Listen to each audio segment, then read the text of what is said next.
Bismillahirrahmanirrahim. Alhamdulillahi alamin wa bihi nasta'in ala umurid dunya waddin. Wassalatu wassalamu ala rasulin amin al-mab'us rahmatan lil alamin basyirun wa nadhira wa da'iyan ila Allah bi'idznihi wa sirajan munira. Amma ba'du. Assalamualaikum warahmatullahi wabarakatuh. Sama-sama kita panjatkan kesyukuran kehadrat Allah Subhanahu wa taala.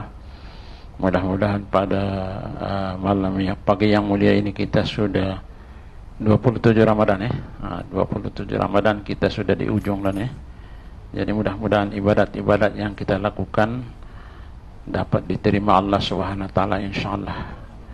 Salawat dan salam kepada junjungan kita Nabi besar Muhammad sallallahu alaihi wasallam. Yang saya muliakan Bilal, imam-imam, semua Ejike surau tuan-tuan dan puan-puan yang hadir dalam pertemuan kita ini. Jadi kita ambil masa sedikit.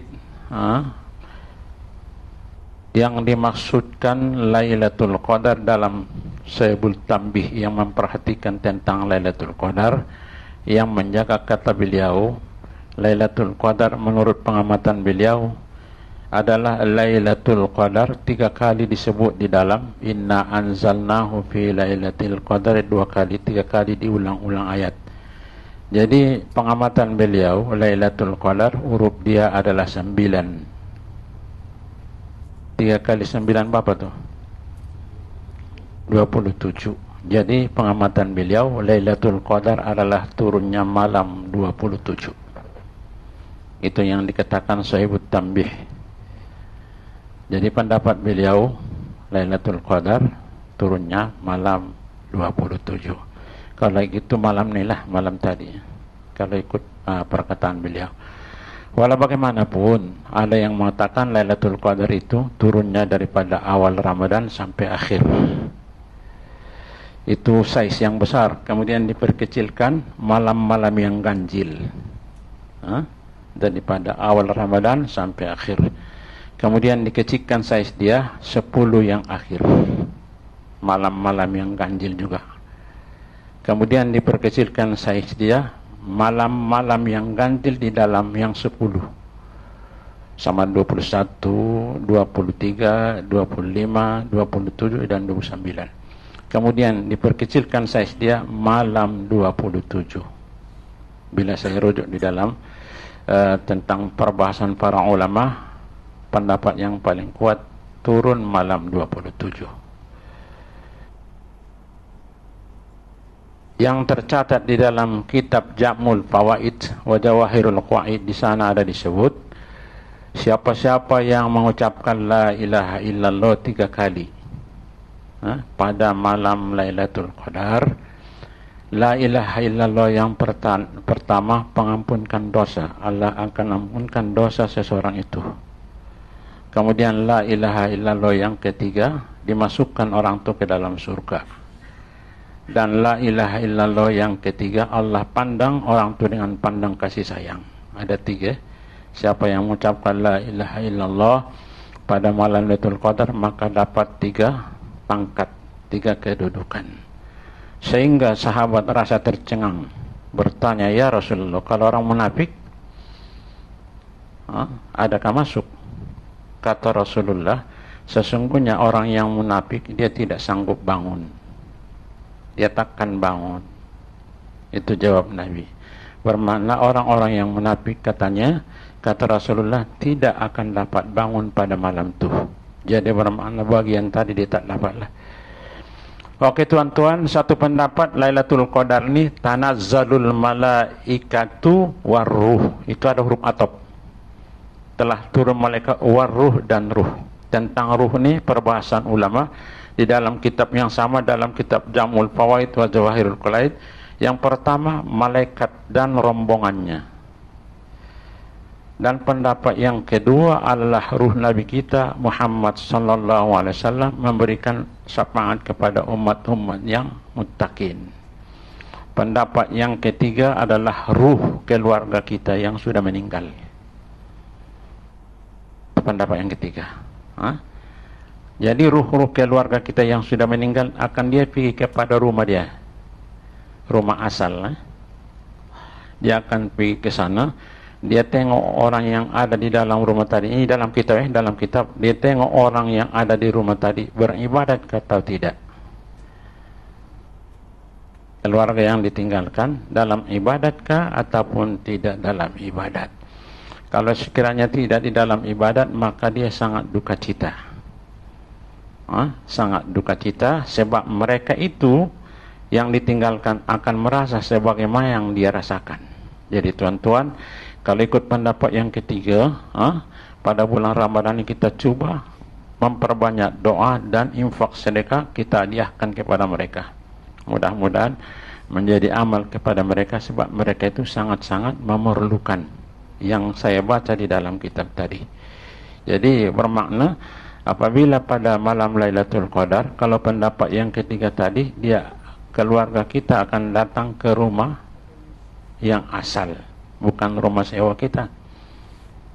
Itu sebabnya kalau ikut tadi rumah-rumah yang asal tadi, kena kita hormat.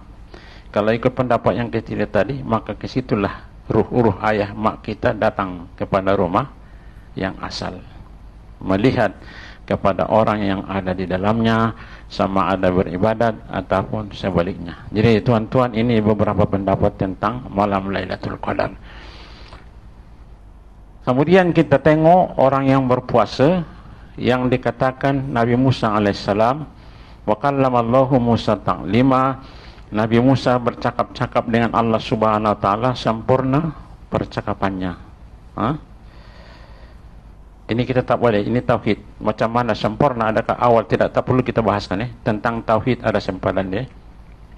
Kalau kita bahaskan pun macam mana dia tidak memberi manfaat, bahkan pikiran kita kan. La ditafakkur fi khalqillah wa la tatafakkur fillah. Pikirkan ciptaan Allah, jangan cari dia. Fa innakum la taqdiru qadrahu. Sesungguhnya kamu tidak mampu mencari zat Allah, sifat Allah, perbuatan Allah. Kita tidak mampu. Oleh itu cukup kita beriman setakat apa yang digariskan tauhid. Wa kallamallahu Musa taklima. Nabi Musa berkata-kata dengan Allah Subhanahu wa taala, sempurna percakapannya. Sehingga Nabi Musa rasa bangga. Ya Tuhanku, ada lagi makhluk yang lebih mulia daripada saya. Nabi pun kadang-kadang dia heran diri dia, tapi bukan sebab angkuh, bukan sebab sombong. Adakah lagi ya Allah makhluk yang lebih mulia daripada saya, sebab saya sudah bercakap jawab dengan kau, wahai Tuhanku. Kemudian datang wahyu daripada Allah, di akhir zaman ada umat Muhammad, apabila dia puasa pada tengah hari, bibir dia sudah kering, kehausan dan kelaparan, lebih mulia daripada engkau wahai Musa. Sebab apabila kau berkata-kata dengan saya, di antara kita ada lagi 70.000 hijab dinding. Walaupun kita bercakap-cakap wahai Musa, sesungguhnya di antara kita ada lagi 70.000 hijab. Sedangkan umat Muhammad, apabila dia berpuasa, bibir dia sudah kering, kelaparan, kehausan, hijab yang tadi sudah terbakar. 70 hijab terbakar. Begitulah maksudnya umat Muhammad tadi, rapatnya dengan Allah Subhanahu wa taala di bulan puasa. Oleh itu doa yang paling mustajab orang yang berpuasa sejak daripada terbit matahari sebelum berbuka puasa. Itu kalau boleh waktu nak buka puasa itu dalam 2 minit angkat doa situ. Situ doa yang paling makbul. Dah berdoa, bukan doa makan, sebelum tu. Sebab apa dia, orang yang berdoa tadi telah mengeluarkan bau yang sangat harum daripada mulutnya. Atyabu min rihil miski, fahmus shaim atyabu min rihil miski. Bau mulut orang yang berpuasa tadi lebih harum daripada kasturi di sisi Allah. Nilai dia besar. Cuma kadang-kadang ada orang yang berpuasa ni, dia bila menguap dia, kita rasa bau. Bermakna apa yang kita rasa tadi, rasa bau, sedangkan di sisi Allah kasturi, di sisi kita bau. Itu dua benda yang berat. Tuan-tuan kena faham Ini kadang-kadang orang tak perasan nih. Tak perasan, kata dia bau lah, kata dia. Sedangkan di sisi Allah inilah satu wangian yang luar biasa. Kemudian di antara kita kadang-kadang bila dia bernapas rasa bau, baulah napas kau. Di sisi Allah kasturi, di sisi dia busuk. Astaghfirullahaladzim. Kena hati-hati tuan-tuan kena berhati-hati. Pada suatu ketika apabila malaikat Jibril jumpa kepada Nabi Isa alaihissalam, Maka Nabi Isa, mereka Jibril berkata, mulut kamu tak wangilah hari ini. Kata Nabi Musa, sebab saya tak berpuasa. Hari ini saya tak puasa, kata Nabi Isa. Jadi tuan-tuan kena hati-hati. Bila ada bau mulut orang yang berpuasa, jangan sekali-kali kita rasa keji, dan jangan sekali-kali kita ungkapkan kata-kata baulah mulut kau, sedangkan di sisi Allah adalah kasturi. Astagfirullahaladzim. Karena benda yang kecil, tetapi berat tuan-tuan, memang pun bau. Bau daripada sudut maknawinya. Orang yang berpuasa tadi mulut dia wangi daripada segi zahirnya. Itu sebab kita tutup ni. Ada anak musuh mulut lah, musuh mulut. Astagfirullahaladzim. Dia tak tahu orang tu berpuasa. Jadi tuan-tuan, di dalam pertemuan kita ini, kita mungkin akan meninggalkan tempat masing-masing menuju kepada tempat apa kita. Jadi kita berhati-hati. Kemudian apa yang perlu kita perhatikan apabila kita sudah Id, maksudnya Idul Fitri, kembali bersih. Jadi bermakna orang yang berpuasa tadi sudah kembali baik, bersih. Idul Fitri, maksudnya Id kembali, Fitri bersih, fitrah. Jadi orang yang berpuasa tadi pada bulan Ramadan kembali kepada fitrahnya. Apa dia? Bersih daripada kekotoran dosa. Oleh itu tuan-tuan, apabila orang yang bersih tadi, setan terlalu cemburu. Sebab satu pendapat, setan telah dibelenggu di rantai. Apa yang saya nampak perbahasan Imam Nawawi, bukan maksudnya dirantai, akan tetapi dilemahkan setan tadi sehingga tidak ada kuasa dia untuk menggoda Bani Adam. Satu pendapat kata dia memang dirantai, dicampak kepada laut Kuljum. Ini perbahasannya. Ada mengatakan ini kata-kata majas, tapi bermakna pada bulan puasa ini kuasa setan sudah dikurangkan, tidak seperti sebelum puasa. Jadi apabila dilepaskan setan pada hari raya fitrah, mereka itu sudah dilepaskan. Bila kita rujuk dalam beberapa kitab, di sana setan terlalu cemburu sebab dia nampak umat Muhammad tadi sudah fitrah, bersih. Maka dia suruh gerakkan segala gerak. Jentera, tengok orang tu apa yang dia suka. Apa kesukaan dia? Kesukaan dia yang bercanggah dengan agama. Jadi akan dia tengok, maksudnya orang tu mungkin yang biasa rajin ke masjid, ke surau, pada waktu itu dia tak pergi lagi. Bermakna pada ini perlahan dia tarik. Kemudian yang paling berbahaya tuan-tuan dan puan-puan, yang paling berbahaya kita sedar tidak sedar, perkara yang sangat berat adalah membazir makanan. Di sini dia masuk. Ini bahaya tuan-tuan. Membazir makanan. Kadang-kadang kita tak sedar. Membazir makanan. Kemudian bersentuhan yang bukan mahram pada bulan Idul Fitri. Itu semua racun-racun panah daripada iblis laknatullah. Jadi tuan-tuan, kita cuba jaga puasa kita yang fitrah tadi. Mudah-mudahan fitrah tadi berterusan dengan puasa akan datang. Jadi senantiasa kita mudah-mudahan dalam keadaan fitrah.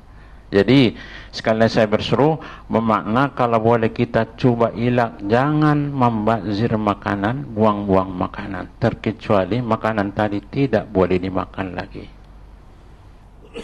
Jangan sebab kita cuai sehingga dia tak boleh makan. Tambah berat karena dia basi buang. Sebab Nabi ada sebut, Nabi mengatakan, idza akala ahadukum, apabila makan seseorang kamu, fala yamsah yadahu, jangan basuh tangan, hatta yal'aqa'a aw yul'iqaha, sehingga jilat-jilat bekas-bekas makanan yang tinggal, baru basuh tangan. Begitulah pesanan Nabi. Apabila kita buangkan makanan macam ini yang paling Nabi benci, membuang-buang makanan. Jadi tuan-tuan, kita hati-hati. Setan sudah sangat cemburu. Bila satu hari raya, setan bergerak dengan segala gerakannya supaya kita kembali kotor. Jadi kita coba tuan-tuan, bila kita berhari raya, kita sedaya upaya jangan kita bersalam-salaman yang bukan mahram. Kalau terpaksa, lapik. Oke. Kalau terpaksa juga nak bersalaman, alaslah. Tapi kalau saya rasa tak bersalaman pun tidak jadi hal, kan ucapan doa sudah cukup. Oke tuan-tuan ya.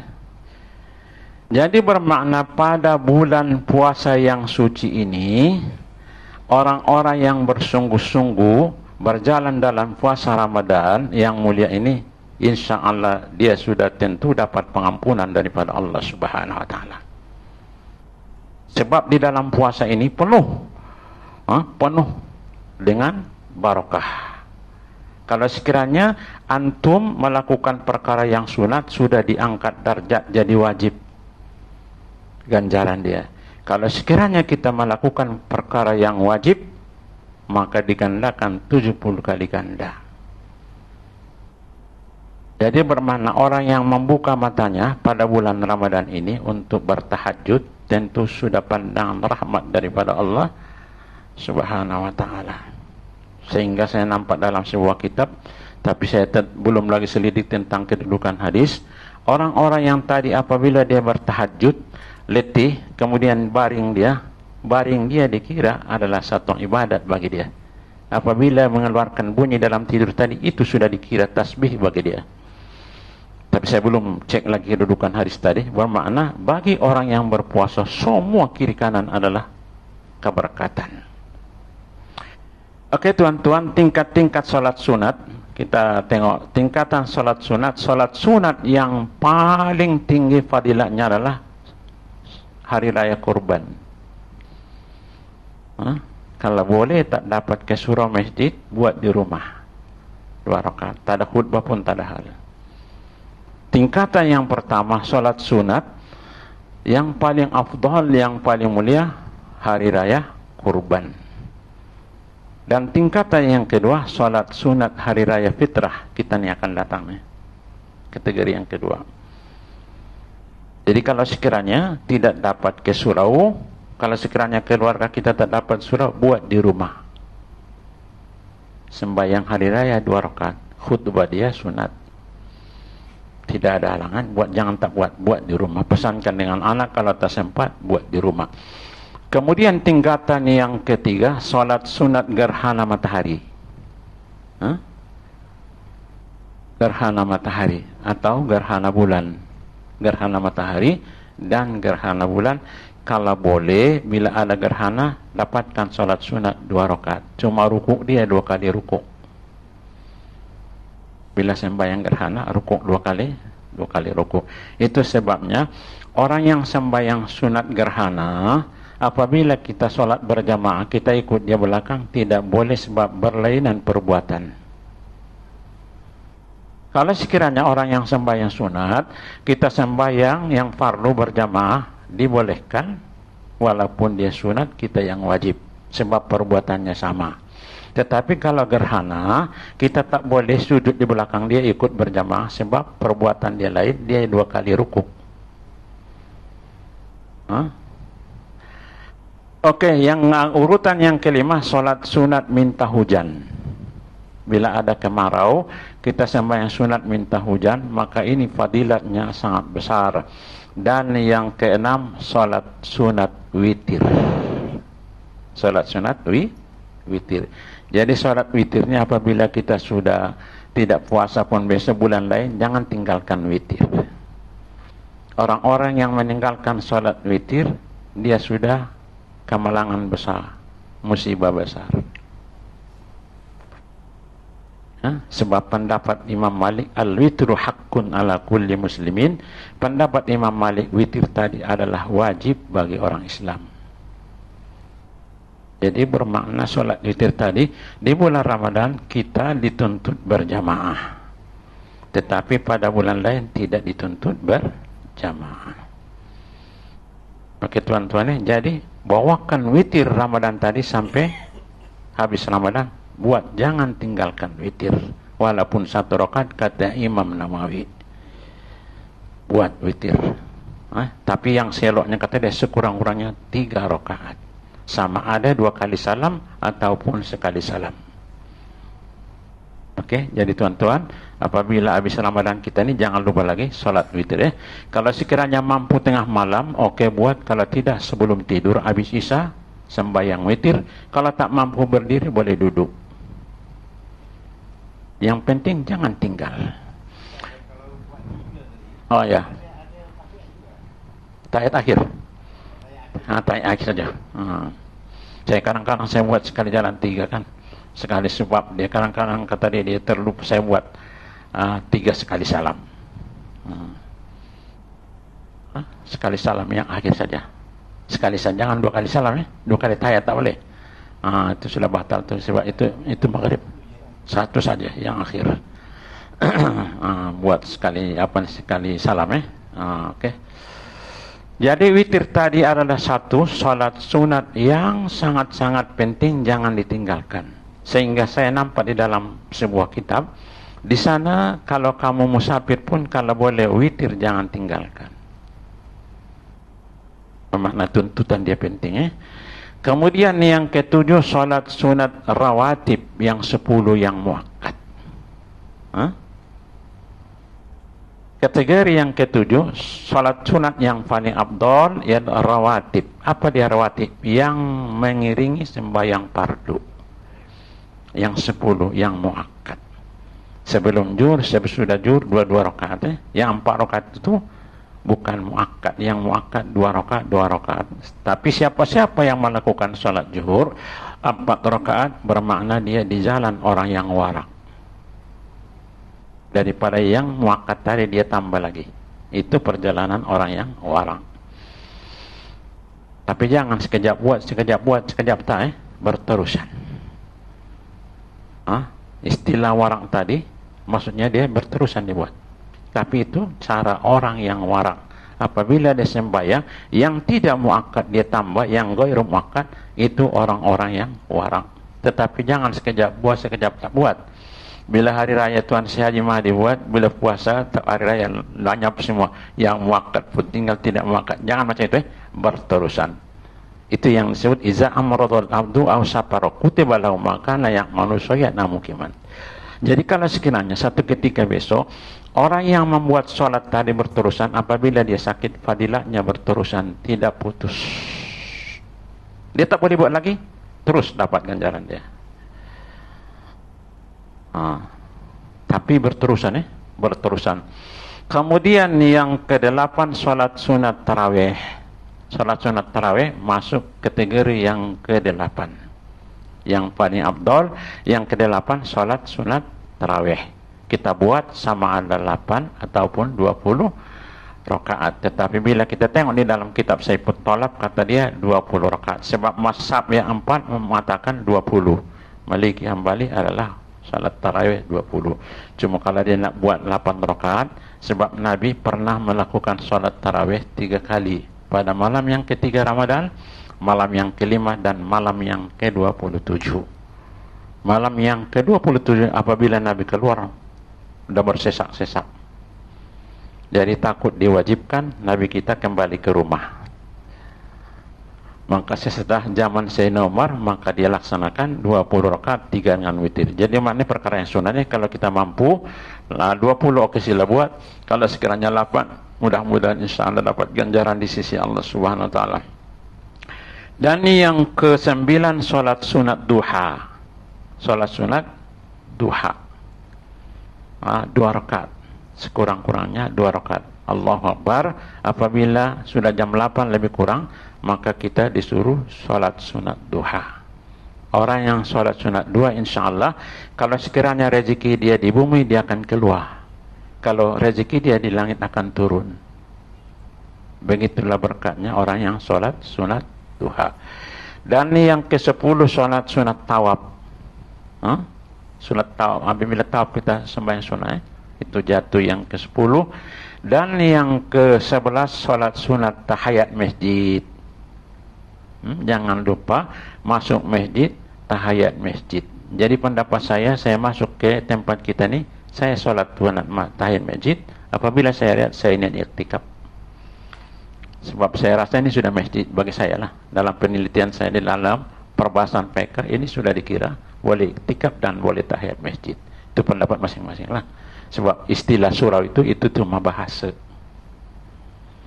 Pernah saya bincang di KUM masalah ini, maka ada seorang pensara daripada Irak, dia pun mengatakan, kata dia, apabila sudah macam ini, masjid. Itu terpulang masing-masing. Kalau sekiranya dia surau, kata dia, itu terpulang. Tapi saya masuk sini, saya tahan masjid. Dan kalau saya duduk, saya tak lupa saya niat iktikaf.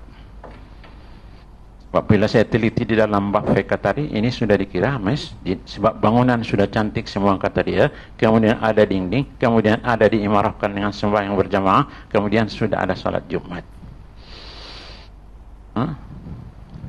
Dan yang ke-12, salat sunat ihram haji atau ihram umroh. Waktu kita ihram, kita salat sunat. Itu masuk kategori yang ke-12, fadilat salat sunat. Dan yang ke-14, salat sunat zawal. Apabila tergelincir matahari sikit, maka kita disunatkan sembahyang sunat 2 rakaat. Okey. Dan yang ke-15, salat sunat mutlak. Mana-mana dia datang sembahyang dia apa ini dalam satu pendapat. Bila kita rungkai banyak lagi tuan-tuan ini satu pendapat yang diuraikan di dalam sebuah kitab. Maka sesungguhnya inilah tertib-tertib sembahyang sunat tentang fadilahnya. Jadi bermakna apabila kita sembahyang Jumat, maka di sana ada tahiyat masjid dan ada qabliyah Jumat, ba'diyah Jumat. Ada yang mengatakan bahawa sesungguhnya qabliyah Jumat tidak ada, yang ada cuma tahiyat masjid. Tetapi bila kita tengok beberapa nas, ada mengatakan salat qabliyah Jumat ada.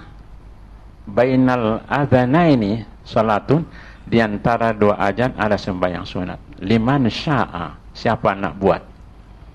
Dalam hadis Nabi, ini bukan hadis lemah. Bermakna di antara 2 azan, yaitu azan yang pertama dan azan yang kedua, di antaranya ada salat sunat. Jadi apabila kita lakukan pada Jumat, hari Jumat, sembahyang sunat qabliyah menurut hadis tadi ada. Kemudian apabila kita tengok matan hadis pun ada. Nabi kita suruh seorang sahabat, apabila Nabi sedang berkhutbah, ada yang berbangsa Ghatafan masuk ke dalam masjid. Nabi bertanya, as-sallaita, sudah sembahyang kamu? Belum, buat. Qabla an taji'a, sebelum kamu sampai ke surau ke masjid, sudah buat? Belum. Buat, kata Nabi, khaffif, ringankan sikit. Itu yang disebut qabliyah Jumat. Itu dasarnya hukum. Apabila kita berkhutbah, ada yang penting, boleh bercakap. Dasar hukum itulah. Maksudnya orang berkhutbah, dia nampak ada sesuatu yang penting, boleh dia berhenti sekejap, kemudian dia boleh bercakap. Tidak merusakkan khutbah tadi. Sebab sesudah itu Nabi kita terus berkhutbah. Jadi yang penting-penting, walaupun sekiranya dia berada di atas mimbar, sedang berkhutbah, kalau ikut tadi, boleh berkata dan boleh berucap, tetapi jangan keterlaluan. Okey tuan-tuan Jadi bermakna inilah urutan sembahyang-sembahyang sunat yang kita tengok di dalam sebuah kitab, tetapi bila kita bincang banyak lagi, ini urutan tentang kedudukan sembahyang sunat. Okey tuan-tuan nampak Jadi kalau mampu lakukan sembahyang tadi, sembahyang sunat mutlak. Kalau sekiranya masuk, lakukan. Kemudian tahiyat masjid buat, kemudian sembahyang sunat wudu buat. Habis berwudu buat sembahyang sunat. Okey tuan-tuan. Tahajud dia tidak masukkan di sini. Mungkin di dalam perbahasan yang lain. Dalam urutan ini yang dia gariskan, di dalam perbahasan lain ada termasuk tahajud, sembahyang sunat tahajud. Sebab satu pendapat witir tadi adalah tahajud. Satu pendapat witir tadi adalah sembahyang penghabisan malam, sembahyang tahajud. Tadi yang rawatib ada masuk lagi 10 rawatib. 10 rawatib tadi. Yang ke-7 adalah salat sunat rawatib ada 10. Itu yang muakkad lah. Sebelum subuh, kemudian sesudah maghrib ada 10 yang muakkad. Yang ghairu muakkad ada 20 hari itu kan 20 berapa? Jadi dia sudah masuk di situ lah. Rakaat al-fajr khairum minad dunya ma fiha, masuk di situ, dia muakkad. Salat fajar tadi. Okey tuan-tuan Jadi Ramadan yang kita Lalu ini sudah di ujung, sesungguhnya makhluk-makhluk yang lain tadi sudah duka cita. Ikan di laut rasa sedih, semua rasa sedih. Menangis semua sebab kehilangan Ramadan, sebab Ramadan penuh barokah. Jadi kalau sekiranya umat Muhammad tadi tidak berduka cita, bermakna dia tidak di golongan orang yang berduka cita sebab kehilangan Ramadan. Apabila satu Syawal, sesungguhnya para sahabat lari ke Irak, berjalan ke Irak nak jumpa Sayyidina Ali, kemudian nampak Sayyidina Ali makan roti kering. Kemudian sahabat bertanya, "Wahai Ali, bergembiralah sikit. Ini kan hari kemenangan." Sayyidina Ali menjawab, "Itu bagi kamu. Bagi sana ini adalah satu perkara yang sangat saya pikir, ibadat puasa saya diterima atau tidak. Itu bagi kamu. Kamu bergembiralah, saya tak larang. Tetapi bagi saya adalah satu perkara yang besar. Diterimakah ibadat saya selama sebulan ataupun sebaliknya?" Sebab di dalam perkataan Yazid Al-Bastami, kata beliau, "Laisal id liman labisal jadid walakinnal id liman ta'atahu tajid." Bukan yang dimaksud hari raya tadi yaitu serba baru, ada sesuatu yang indah, tidak. Akan tetapi yang dimaksudkan hari raya tadi, sesudah hari raya bertambah ketakwaannya kepada Allah. Bermakna Ramadan tadi sudah ada kesan.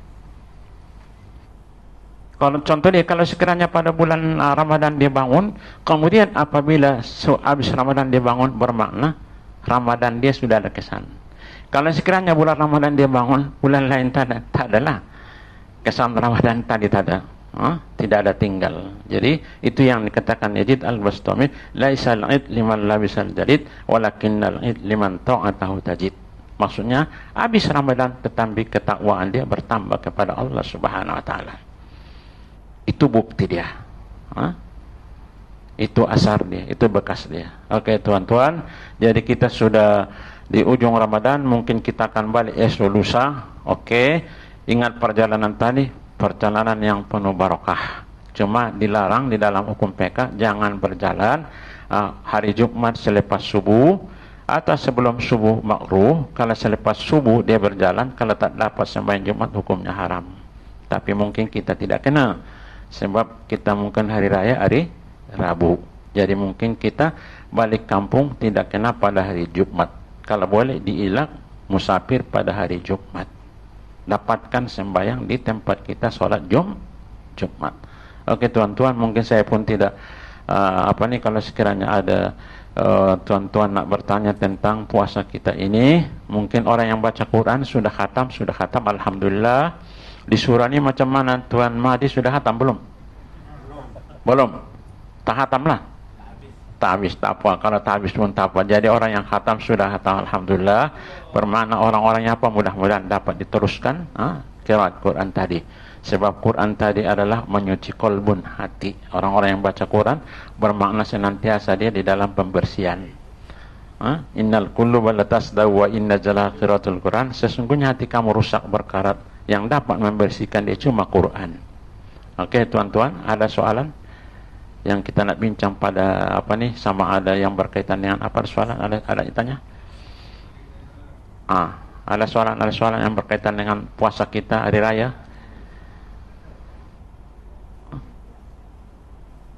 Oke, ada tuan-tuan tak? Jadi mungkin akan kita bagi taklimat lagi pada sebelum sholat hari raya, kita bagi taklimat. Tapi usolli sunnatan id, bukan li'aid. Usolli sunnatan li'aidil fitri, bukan. Itu sama sekali tak kena tu. Usolli sunnatan li'aidil fitri, jangan li'aid. Tak ada kena mana. Usolli sunnatan li'aidil fitri, tidak. Tengok di Quran dalam tala-tala ya. Kalau tak payah sebut dengan orang ramai kan, aku sembahyang sunat hari raya, sebut Melayu dia. Sholli sunatan li'aidil fitri, tidak. Sholli sunatan li'aidil fitri. Rakaat ini makmuman atau imaman. Kalau tak payah sebut. Jangan sholli sunatan li'aidil fitri, tak payah sebut. Bukan tadi kena. Sebab asalnya ada yang idan li ayamina di dalam Quran, bukan li aid. Bila aida ayyada yu'aidu aidan, ini ada yang idan asal dia. Tak ada yang memang ayyada, sangat-sangat terpesong. Oke, kata hari raya tak apa, tapi dalam ini jangan. Usolli sunatan li'aidil fitri, tak boleh lah. Oh tuan-tuan, ini kita nak sembahyang hari raya. Jadi saya ingatkan tuan-tuan sebab sekali setahun. Usolli sunatan li'aidil fitri. Ini makmum. Kalau tak payah sebut Arab dia. Aku sembahyang sunat hari raya fitrah 2 rakaat mengikut imam. Sudah. Jangan sebut. Kalau sebut, nak sebut usolli sunnatan li'idil, bukan li'aidi. Id maksudnya kembali. Id maksudnya kembali kepada kesucian, bukan ayyada. Bukan ayyada tuan-tuan, bukan ayyadu aidu aidan. Kalau tak sebut yang usolli sunnatan. Oke, tuan-tuan dengar, tuan-tuan semua puan-puan, kita nak sembahyang sunat hari raya ni, ingatkan sekali setahun. Usolli sunnatan li'aidil fitri. Tak payah sebutlah bahasa Arab dia kalau tak nak. Li'idil fitri. Sunatan li'idil fitri. Sebab ini ibadat tuan-tuan ni. Kita ibadat tak boleh gurau lah. Ada soalan? Jadi usolli, kalau nak buat usolli, kalau tak payah. Usolli sunat li'idil fitri ra'ataini ma'muman lillahi ta'ala. Kemudian 7 takbir. Andai kata imam tadi terlupa 1 kurang, sebab saya makmum saya kira, jangan tambah. Boleh paham tuan-tuan? Ada sebagian dia cukupkan, sebab imam tadi tak cukup. Dia cukupkan usak. Kalau sekiranya imam tadi yang rakaat yang kedua dia buat takbir cuma 5, kita kira kat belakang tak cukup. Kalau tak ingatkan dia. Kalau tak ikut 4. Kalau ya rakaat yang pertama 7, ikut. Dia buat 6, ikut 6, jangan tambah. Boleh. Subhanallah maksudnya. Boleh dia makna, paham lah imam tadi. Kemudian kalau sekiranya imam tadi terbabas, dia baca bismillah terus baca Fatihah, lupa. Okey. Kalau setakat a'udzu dia baca, dia boleh gostan balik. Ulang takbir. Tetapi apabila dia baca bismillahirrahmanirrahim, dah baca dia tak ingat takbir, lupa, satu pendapat kalau dia gostan balik kena ulang baca Fatihah balik. Tetapi kalau imam tadi sudah bergerak, baru dia teringat takbir tidak ada tadi, apabila dia gostan, sembahyang tadi batal, kena ulang balik. Okey? Ada tuan-tuan boleh paham. Jadi memang sekali setahun, tapi kalau boleh yang sekali setahun kita buat elok-elok lah.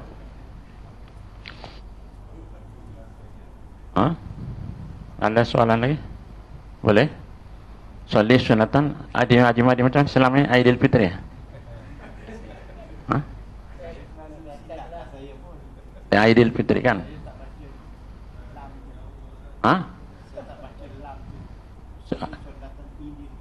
Solli sunatan. Maksudnya kalau aku sembahyang bagi hari raya, ya kan sebenarnya usolli, aku sembahyang hari raya fitrah. Tapi jangan aid. Okey, ada tuan-tuan tanya? Boleh. Tapi mungkin kita sembahyang besok bagi taklimat kita. Tapi yang ada ni sudah paham, jadi senang sikitlah. Jangan aid, jangan aid. Tak ada aid. Tidak mau, tak mau aid. Aid. Solli bukan li aid. Aid dalam Quran, aidil li ayyamina, dalam Quran disebut hari raya untuk hari-hari kami, maksudnya untuk kebesaran untuk hari-hari kami. Dia tak sebut aidal li ayyam, tidak. Kalau kat hari raya, selamat hari raya Aidil Fitri, tak apa, ke arah terpulanglah. Patutnya selamat hari raya Idul Fitri, bukan Aidi. Tapi tak apalah, tapi dalam sembahyang tak boleh lah. Okey, tuan ada tanya? Tidak. Jadi sama-sama kita melakukan ibadat. Yang terakhir ni mungkin kemungkinan besar pada malam ni turun Lailatul Qadar. Kemungkinan besar. Sebab kata dia, nah, Lailatul Qadar apabila turun dia, suasana binatang-binatang tak berapa berbunyi. Macam cengkirik-cengkirik, dia macam stop tong. Dia macam suasana apa sikit. Salah satu kata dia, kemudian suasana macam sayu. Ada satu ketenangan, ada kedamaian.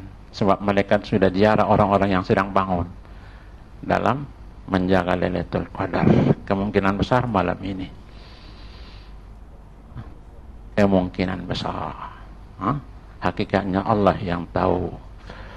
Cuma Lailatul Qadar ni Allah nak bagi kepada seorang tu nampak bekas dia, nampak asar dia. Mungkin kelapa sujud apa dia dalam kitab tidak ada, tetapi kalau Allah nak bagi memang berlaku. Berlaku kepada Imam Nawawi. Apabila dia duduk dengan air ini, haja nur, cahaya. Di mana cahaya? Ayat dia tak nampak. Rupa-rupanya sudah pancaran Lailatul Qadar. Daripada kecil Imam Nawawi sudah ada kemuliaan, sedangkan ayah dia tak nampak. Jadi kalau sekiranya Allah nak bagi, tidak mustahil. Tapi dalam kitab dia tersebut. Sebab penuh barakah, penuh kemuliaan. Okey tuan-tuan, ada soalan lagi? Jadi terus kita berjalan, baki Ramadan kita ni habiskan. Banyak beristighfar, banyak mengucap la ilaha illallah. Kemudian yang lain-lain, mudah-mudahan baki yang tinggal ni dapat mengampunkan dosa-dosa kita dan dosa keluarga. Kemudian jangan lupa keluarga yang sudah tidak ada, yang meninggal dunia, jangan lupa. Bukan setakat pergi kubur, tak pergi pun tak apa, yang penting doa. Kemudian ada sesuatu wasilah, tak pergi pun tak apa. Yang ini nak ini doa. Kemudian wasilah kita dengan dia, kita bagi dia sedekah jariah dan yang lain-lain. Nak pergi kubur sila. Tak ada hal. Kadang-kadang kita pergi kubur, hukum dia makruh, kadang-kadang jadi haram. Apa dia? Apabila dia pergi kubur berhias, hukumnya makruh. Berhias dengan pakaian apa ni kan? Cantik, hukumnya makruh. Kalau sekiranya dia pergi kubur kemudian berhias, dia tidak ambil iktibar apa dalam kubur tadi, bermakna sia-sia perjalanannya, boleh jadi haram. Sebab kita sudah tasabuh kepada bangsa lain, kubur tadi macam tradisi. Patutnya orang izoh pengajaran, aku akan masuk ke tempat ni.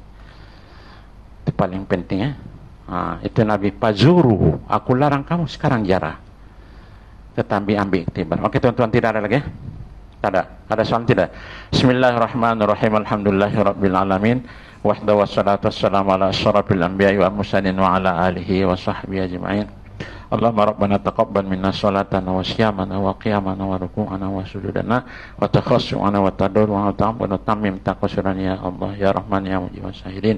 Allahumma ghfir lana dzunubana wa liwalidina warhamhuma kama rabbayana shaghira wa li jami'il mu'minin wal mu'minat wal muslimat bi rahmatika ya arhamar rahimin. Allahumma ja'al jam'ana hadha jam'an marhuma wa tafarruqana ba'da tafarruqan ma'suma. Sallallahu ala sayyidina Muhammadin nabiyil ummi wa ala alihi wa sahbihi wa baraka sallam. Alhamdulillah Rabbil Alamin. Walaupun sebelum hari raya, daripada pihak saya mengucapkan selamat hari raya.